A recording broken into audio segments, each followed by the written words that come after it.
재무제표에 대해서 살펴보고, 그다음 회사를 중개하는 거.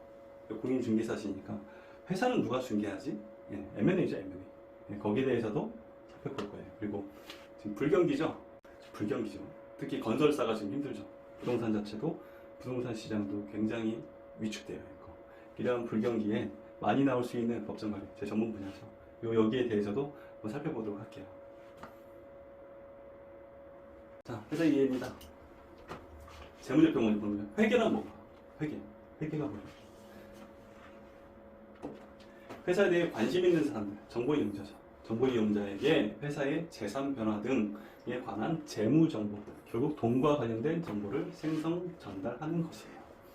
회사의 경영 활동을 기록 요약하고 유용한 정보를 만들고 이해관계자한테 의사결정을 할 수 있게 도와주는 역할이죠.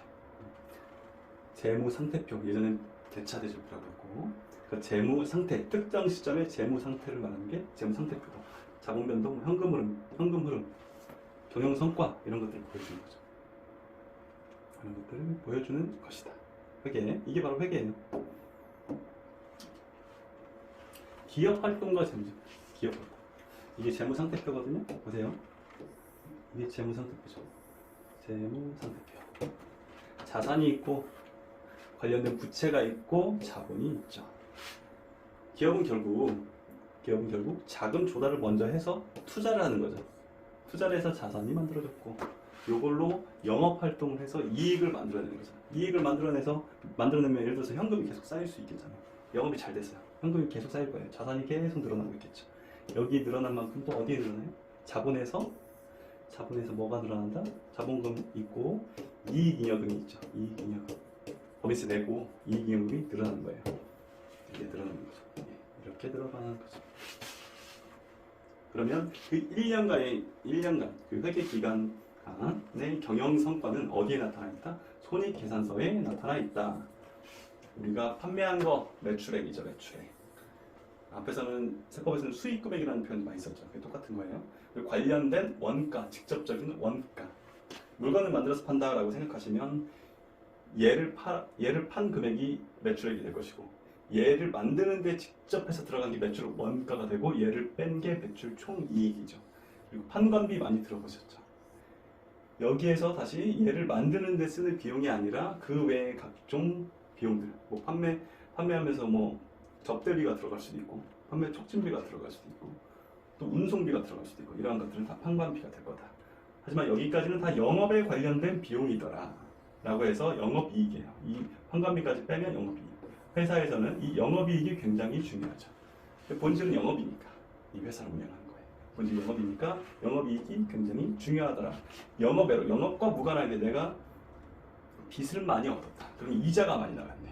이자가 많이 나가겠죠. 영업에 비용이 많이 나가고, 또 내가 계좌에 현금이 많아가지고 이자 수익이 발생할 수 있잖아요. 그러니까 이 본업과는 관계없죠. 얘를 파는 것과는 관계가 없는 것들. 영업의 수익, 영업의 비용, 영업의 손익을 빼고 법인세까지 빼면 이게 바로 당기 순이익이죠. 당기 순이익이 이익잉여금에 쌓이게 되는 거예요. 이해되셨죠? 이게 바로 재무제표입니다. 기업활동과 재무제표. 재무제표 종류예요.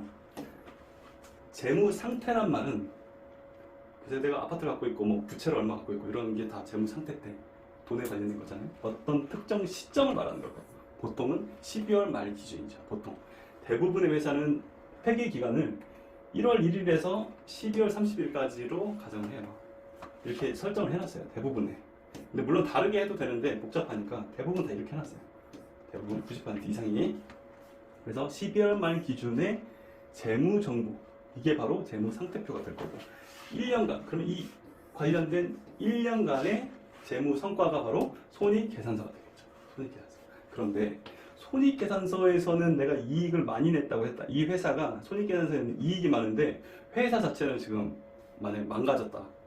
그 이유를 봤더니 매출액은 굉장히 컸는데 돈을 하나도 못 받은 거예요. 그러면 여기서 나오는 당기순이익 의미가 있나요? 없잖아요. 그러니까 매출은 발생했어요. 계산서는 다 끊었어. 근데 돈을 하나도 못 받은 거예요. 그럼 회사가 운영이 되겠어요? 그러면 인건 급여도 뭐 좀 문제가 많겠죠. 극단적인 예를 들자면. 그래서 그럼 우리가 손익계산서만 볼 게 아니고 실제 회사의 캐시, 현금 흐름도 한번 보자 라고 해서 만들어낸 게 현금 흐름표예요. 이것도 1년간의 기간이죠. 1년간의 경영 성과를 나타내는 게 손익계산서, 1년간의 현금 흐름을 나타내는 게 현금 흐름표고, 얘는 뭐 자본의 변동, 그리고 나머지 기타 정보는 주석이다 라는 겁니다. 자, 사례를 통해서 이해를 해볼게요. 자, 1월 1일 날 카페를 친구랑 제가 카페를 하고 싶어가지고 1월 1일에 법인을 세웠어요. 자, 자본금을 넣었어요. 제가 40억 넣고 친구가 10억을 넣습니다. 그러면 80% 20%죠. 자, 출자한 시점 1월 1일에는 현금 50억이 있고 자본금 50억이 있는 거죠. 그렇죠? 대차 대조표였어요. 그래서 예전에는 사변 대변에서 대차 대조표 같다라는 겁니다. 자, 3월 1일에 담보대출 40억을 받아서 토지 건물을 80억짜리를 사고 커피 머신 등을 10억 원어치 샀어요. 그러면 총 얼마 샀죠? 총 90억 원어치 샀네요. 유형자산이 90억이 생겼어요. 원래 있던 차입금이죠. 담보대출 40억 받았죠. 차입금, 부채가 생겼네요. 40억. 그리고 내 자본금 50억. 결국은 내가 차입과 자본 투자로 인해서 자본을 조달해서 투자를 했네요. 투자를 했어요. 이제 장사를 해서 영업을 해서 이제 수익을 만들어내야 되겠죠. 자, 12월 31일이에요. 이제 영업을 한 거예요. 1년 동안 영업을 했더니 매출이 10억이 나왔어요. 아니 100억, 매출이 100억이에요. 매출 100억. 카페다 보니까 원가가 별로 안 들었네요. 원가가 30억. 그럼 매출 총이익은 70억이에요. 판매 관리비로 30억이 나갔어요. 그럼 영업이 제일 중요한 게 영업이익이라고 했죠. 이 회사 이게 회사였으니까 이 회사의 영업이익이 나오죠. 이 회사의 영업이익은 40억이네요. 40억. 영업의 수익은 없고 영업의 비용으로 이자 비용이 10억 나갔어요. 그러면 세전이익은 30이 될 거고 법인세 10 냈다. 가정하는 거예요. 당기순이익 20이다. 재무상태표를 볼게요. 12월 말일자로 보세요. 12월 말일자로 현금이 15억이 있고 매출 채권이 10억이 있네요. 이게 뭐예요? 요거잖아요. 이해수. 매출은 했어요. 계산서 끌었는데 10억 원어치가 돈이 아직 안 들어온 거예요. 그러면 우리가 받을 돈, 매출 채권이죠. 채권을 갖고 있는 거죠. 그리고 유형자산은 원래 90억이었는데 감가상각비라고 해서 5만큼 감가상각이 된 거예요. 5만큼 비용 처리가 된 거예요. 비용 높아서 비용 처리가 됐어요. 합계가 110억이 되고 차입금, 자본금, 이익연금 20에서 110이 됐네요. 같죠? 현금은 얼마예요? 기말현금. 처음에 현금은 없었죠. 없었는데 단기순이익으로 20억을 벌었어요. 20억을 벌었어요. 그리고 감가상각비는 실제 돈 주는 게 아니잖아요. 내가 예전에 취득한 거를 조금씩 비용 처리하는 거니까 돈이 나간 게 아니잖아요. 그러니까 감가상각비는 더해주는 거예요. 더해줬는데 얘를 다 현금으로 대부분 했는데 미해수 된 게 10억이 있었네. 미해수. 그러니까 현금이 없는 거죠. 그렇게 계산하면 15억이 나오는 거죠. 기말현금은 15억이다. 이게 바로 재무상태표와 손익계산서예요. 단순화시키면. 여기에서 이제 각종 계정이 늘어나는 것 뿐이에요. 손익계산서도 마찬가지고. 이 판매관리비도 한 줄이 하나가 아니고 여러 개가 있겠죠. 복리후생비도 있고, 인건비도 있고, 다양하게 있겠죠. 네. 그래서 이제 다트에서 전자공시 시스템에 들어가면 일정 규모 이상인 모든 회사들의 감사보고서가 나와 있죠. 그러니까 거기 들어가서 혹시 뭐 어떤 회사를 검색하고 싶으실 때는 들어가서 보시고, 아, 이런 내용이구나. 그러면 당연히 자산이 크면 좋을 거고 부채는 작으면 좋겠죠. 근데 만약에 부채가 더 크면 와, 이 회사는 좀 어렵겠구나 라고 생각하실 수 있는 거 아니에요. 부채가 자산보다 크다. 와, 정말 유틸리티 할 수 있는 거. 그렇죠? 그게 바로 자본 잠식인 거. 이해되셨죠? 요거는 이제 분계예요. 분계는 굳이 안 보셔도 되는데 이해하고 싶으신 분들만 보시면 돼요. 이 시점 이제 분계를 하는 거예요. 제가 그렇게 만들었어요. 지금 실제로는 우리가 12월 31일자로만 재무상태표가 만들어지지만 그 전에도 언제든지 그냥 시스템에서 출력하면 나오는 거거든요. 1월 1일자에 내가 보통 예금이 50억 있었죠. 어떻게 있었어요? 자본금이 50억. 친구랑 제가 출자를 했었잖아요. 보통 지금 이게 내 거였죠. 40억, 40억. 이게 복식부기예요. 10억, 10억 이렇게 돼 있었어요. 재무상태표. 이때는 뭐였어요? 3월 1일날 뭐였죠? 담보대출 받아가지고 토지 건물 기계장치까지 다 샀었잖아요. 그렇죠? 그러면 토지 건물 기계장치가 생겼고 차입금이 생겼고 그리고 예금 50억이 나갔죠. 합쳐서 90억.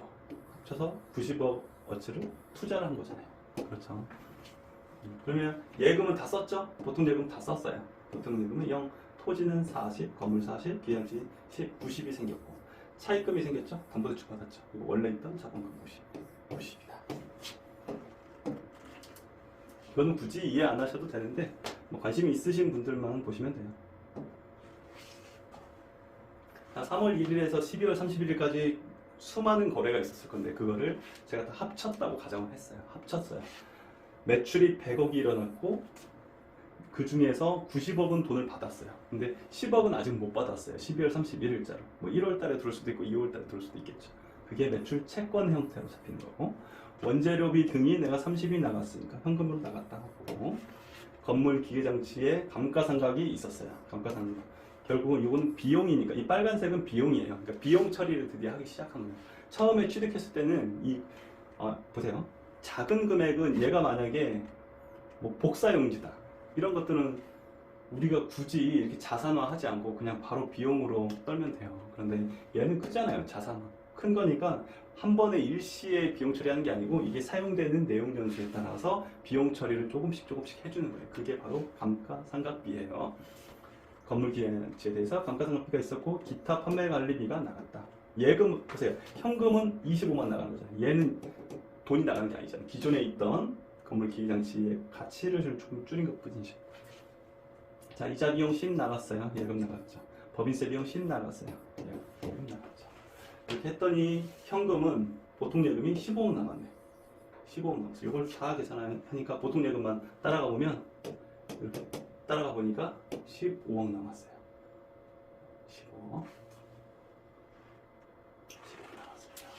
그리고 매출 채권 내가 못 받은 돈 10, 토지, 건물, 기계장치 합쳐서 5가 줄어들었죠. 장기 채권 40, 자본금 50, 자본임금 20에서 110, 110이다.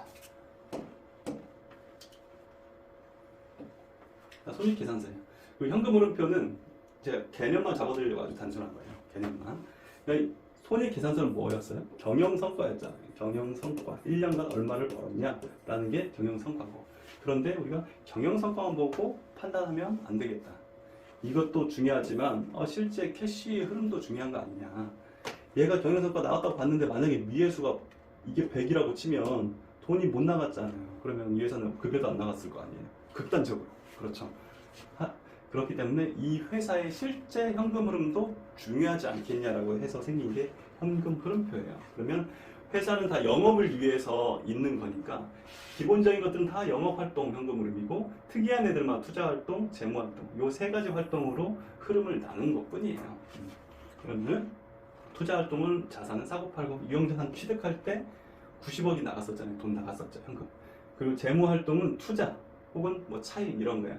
차입했으니까 돈이 들어왔죠. 40억. 그 자본금을 증가했었죠. 내가 처음에 친구랑 투자한 게 50억이 들어왔었잖아요. 90억이 플러스 되고 얘는 90억이 마이너스 된 거잖아요. 그렇죠? 그리고 나머지가 다 영업활동인데 이 영업활동을 일일이 다 각각 넣기보다는 압축되어 있는 이게 영업활동의 맨 마지막 단계잖아요. 맨 마지막 단계부터 출발하는 거예요. 여기에서 비현금, 현금이 왔다 갔다 하지 않는 것만 조정을 하는 거예요. 이게 다 현금 거래했으면 당기순이익 20만큼이 다 현금이었을 거잖아요. 그런데 이 안에는 이러한 것들이 숨어 있었네요. 감가상각비라고 해서 얘는 돈이 안 나갔죠. 현금이. 그러니까 얘는 더 해주자고. 더 해줬어요.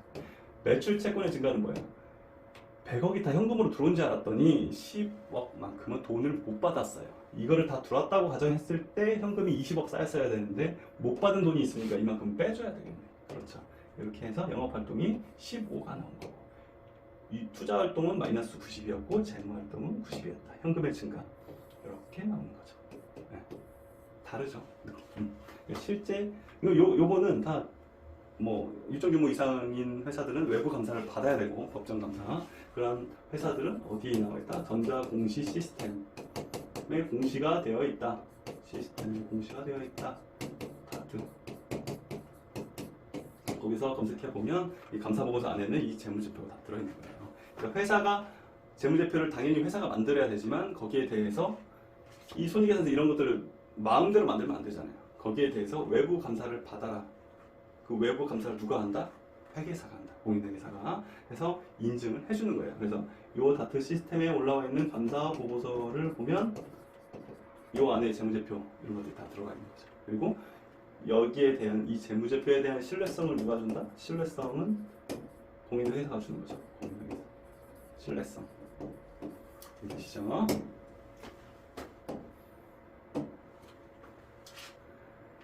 자, 이번에 회사의 중개를 볼게요. 회사의 중개. 자, 부동산을 중개하는 거. 부동산을 중개하는 게 이제 여러분의 직업이잖아요. 부동산을 중개하는 거. 그러면 회사는 누가 중개할까요? 회사도 중개할 수 있잖아요. 회사도 뭐 어디가 샀다 팔았다. 이게 뭐예요? 결국 인수합병이잖아요. 인수합병 이게 M&A죠. 그 유명한 M&A가 되는 거예요. 합병이 뭐죠? 인수가 어퀴지션인데 사실 합병은 잘 안 나와요. 얘가 훨씬 압도적으로 많아요. 인수가. 통상적으로 우리가 M&A라고 하는 거죠. 이 둘 합쳐서. 두 기업이 합병 또는 일방이 다른 일방을 취득하는 과정을 통해서 결합하는 재반 과정과 이를 위한 경영 전략을 가리킵니다. 바로 M&A입니다. 자, 자산이 이렇게 있었고 부채가 있었어요. 그러면 우리가 공인중개 얘를 그냥 별도로 사고 판다라고 할 때는 누가 해요? 이게 공인중개사분들이 하시는 거잖아요. 그렇죠? 여기에 있는 부동산을 사고 판다라고 하면 중개를 누가 해요? 공인중개사분이 하는 거죠. 그런데 만약에 이 부동산을 갖고 있는 이 회사 자체를 팔아버리겠다. 그러면 회사 자체에 대한 이 회사에 대한 권리는 누가 갖고 있어요? 주주죠, 주주.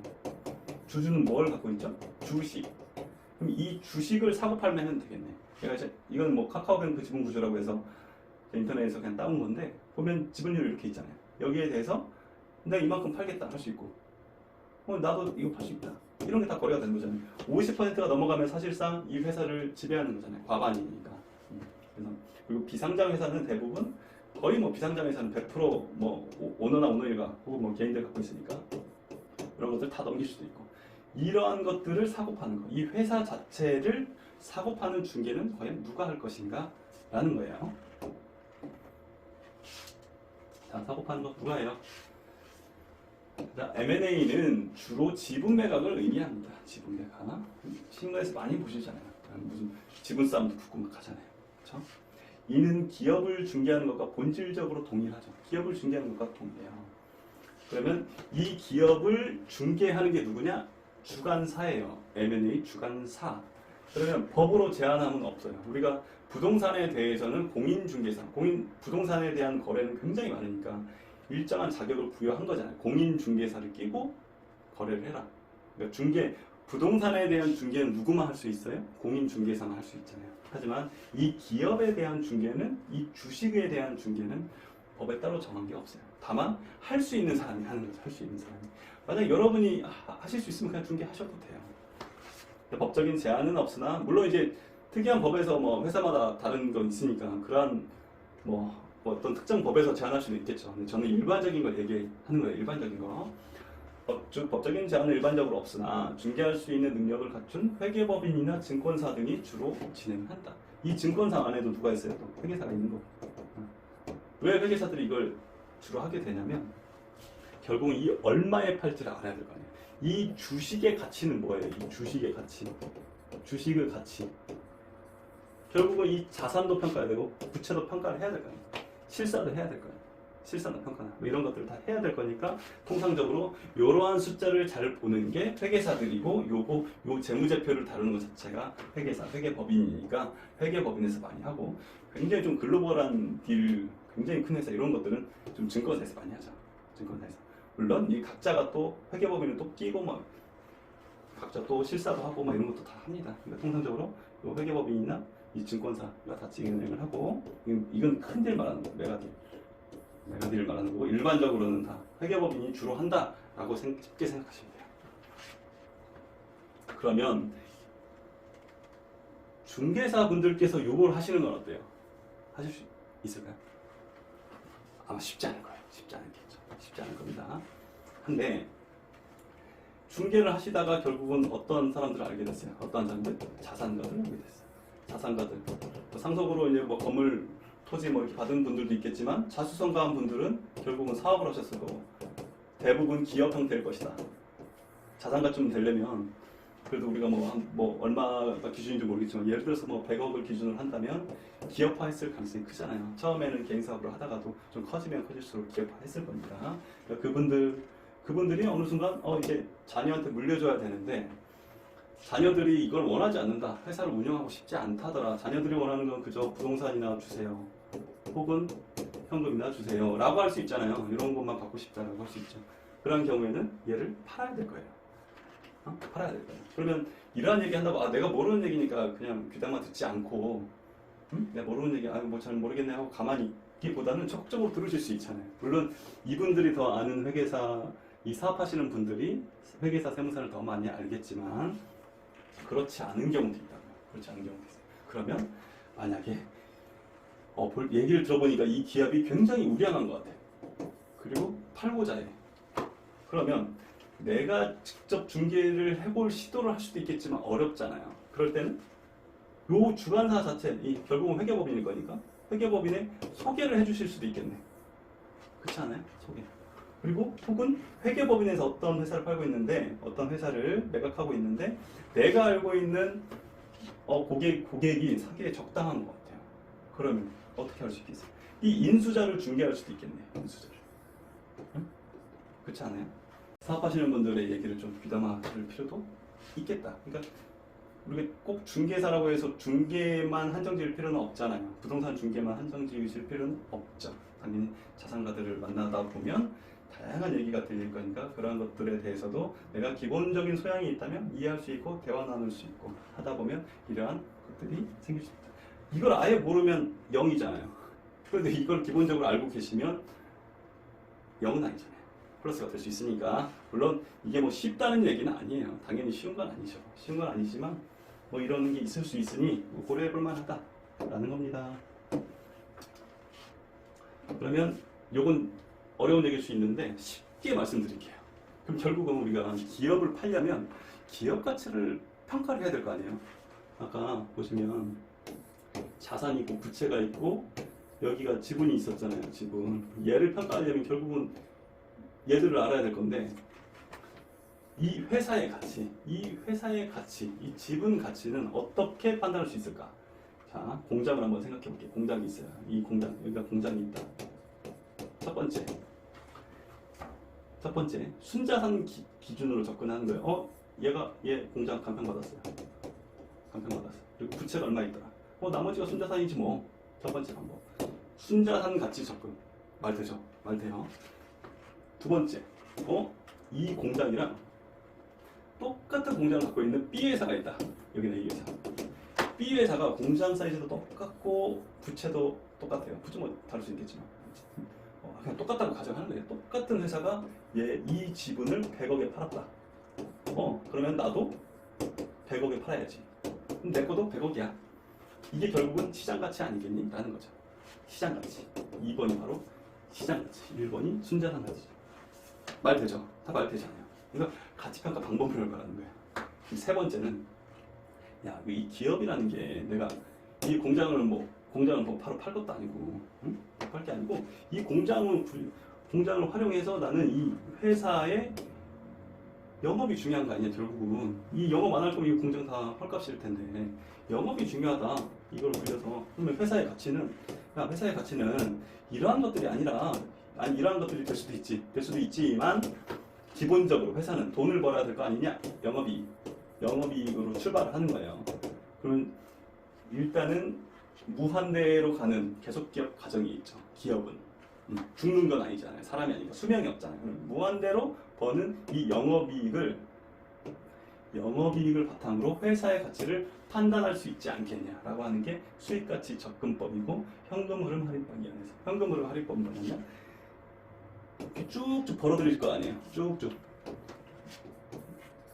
수익가치 영업이익이 계속 벌어들이겠죠. 그런데 지금 100억을 번 거랑 10년 뒤 100억이랑 같아요? 다르죠? 현재 가치로 땡겨와야 될 거 아니에요. 현재 가치로. 이걸 다 땡겨오는 게 현금 흐름 할인법.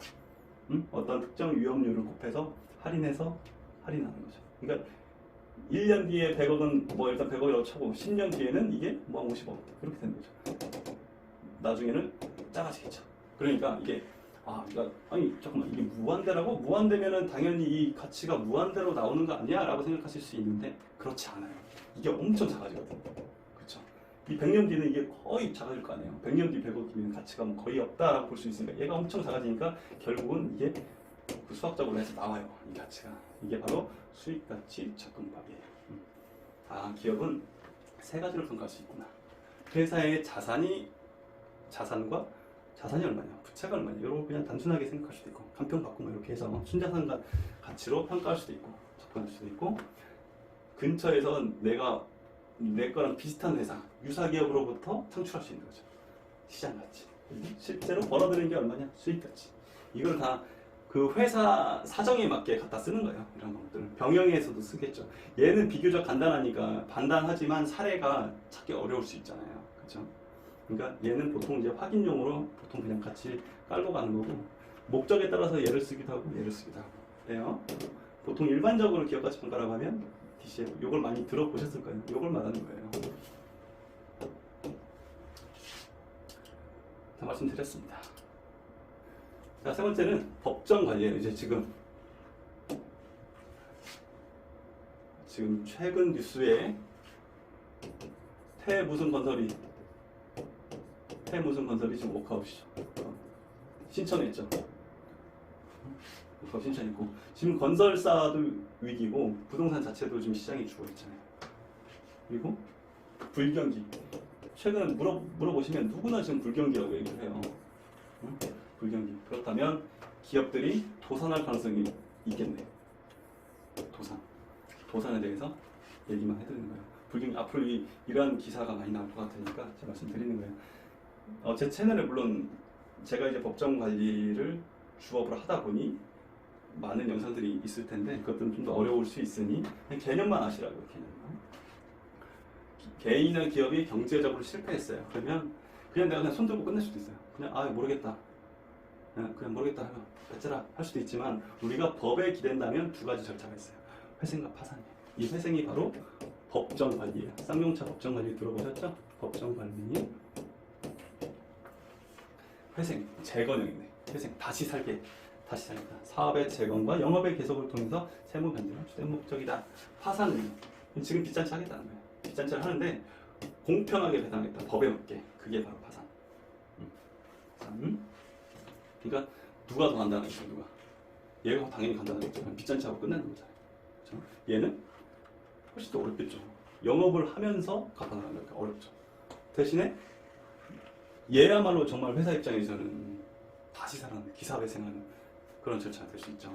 쌍용차는 실제로 지금 다른 회사에서 인수해서 지금 살아있잖아요. 만약에 쌍용자동차가 파산했다고 한다면 그 회사는 이제 없는 거죠. 근로자들도 다 뿔뿔이 흩어졌어야 될 거고. 하지만 회생 절차를 통해서 특정 인수자가 나타났고, 그 인수자가 인수를 하고 지금 정상 회사로 탈바꿈이 되었죠. 자, 회생 절차는 재정적인 어려움으로 파탄에 직면해 있는 세무자에 대해서 채권자, 주주 지분권자 여러 이해관계 내 법률관계를 조정하여 세무자 또는 그 사업의 효율적인 회생을 도모하는 제도이다. 자, 불경기로 인해서 회생, 법정 관리, 파산이 늘어난다면 앞으로 뭐가 나올까요? 공인중개사 관점에서 살펴보면 공정 금매가 많이 나오지 않겠어요? 공정 금매 많이 나올 거고, 또 경매도 많이 나오겠죠? 이거 담보대출 받았는데 담보권자가 이자 못 받고 상환 못하면 임의경매 집어넣잖아요. 임의경매. 경매가 많이 나오겠네요. 그리고 NPL 채권 들어보셨을 거예요. NPL은 뭐예요? 봐요. 담보대출 만약에 100억이에요. 담보대출. 여기에 대한 담보대출 100억짜리예요. 그런데 이 회사가 삼성전자다. 그럼 이 100억 당연히 다 회수할 수 있다라고 생각할 거 아니에요. 이게 하나의 채권이잖아요. 100억짜리 채권이에요. 돈 받을 권리가 채권이잖아요. 돈 받을 권리가 채권. 100억짜리인데 얘가 만약에 삼성전자면 당연히 이 가치는 다 받아야 되겠죠. 어차피 다 받을 수 있으니까. 그렇죠? 한데 어떤 특정 회사고 지금 너무 어려워졌어요. 지금 너무 어려웠어요. 이자도 못 내고 있어요. 그러한 채권은 똑같이 100억이라고 할 수 있어요? 아니겠죠. 할인해야겠죠. 부실 채권이 되는 거예요. 이제 이자 못 받고 기한의 이익, 그러니까 이자도 못 내고 하면 기한의 이익이 상실된다고 하잖아요. 그러니까 이자 못 내고 몇 번 못 내면 이렇게 상실되잖아요. 그러면 원금 갚으라고 할 거고, 원금 당연히 못 갚을 거고, 그러면 임의경매도 집어넣고 막 할 거잖아요. 그럴 때 이 부실화된 채권들을 각 은행들이 일일이 관리하기가 어려우니까 턴키로 묶어요. 이 채권, 수많은 채권들 이렇게 있잖아요. A사, B사, C사. 그래서 부실화된 채권들만 모아요. 모아서 별도의 이제 전문적인 NPL 전문 회사한테 넘깁니다. 넘겨요.